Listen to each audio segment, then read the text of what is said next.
So many times on the show we talk about the Black Sea region, and that's really Russia, Kazakhstan, and the Ukraine. But Kim, they've increased their exports over the past few years, but by how much? Well, let's set a foundation with the world. You go back to the marketing year 2000 and 2001, world wheat exports were 4.17 billion bushels. This year they're projected to be 6.66 billion bushels, or about a 2.5 billion bushel increase. Now, if you look over that same time period, Russia, Ukraine, and Kazakhstan increased their exports by 2.2 billion bushels, or 88% of that. Looking down, Russia in 2000, their exports were 19 million bushels. This year they're projected to be 1.34 billion bushels. If you look at the Ukraine, their exports in 2000 was 72 million, 606 million bushels this year. Kazakhstan, not as big an increase, but from 239 million bushels to 312. So if you look at the increase in wheat exports since 2000, 88% of that's out of the Black Sea region. How did they really corner that market?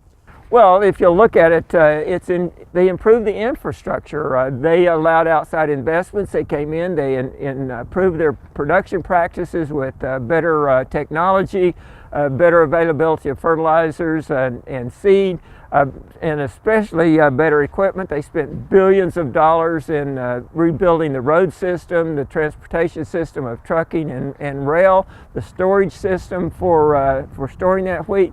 And then in some cases they've tripled their capacity at exports in overall areas, increased the efficiency of exports. How much of, I don't know, of ocean advantage, I guess, is there for the Black Sea countries? Well, let's just look in going into Egypt, which used to be the United States' #1 importer of wheat, and Egypt imports 7% of the world's wheat.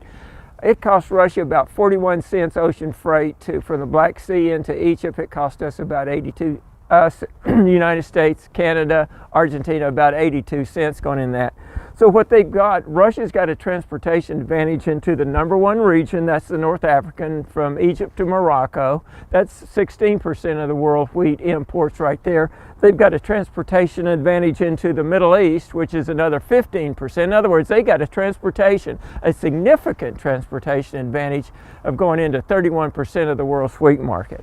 So what happened to all the wheat from all the other countries that are exporting? Well, if you'll look at from 2001 to current, Argentina's percentage of the hard wheat exports in the world went from 15% down to 11%, Australia from 24 to 8%, Canada from 26 to 19%, and the United States 23 down to 13%.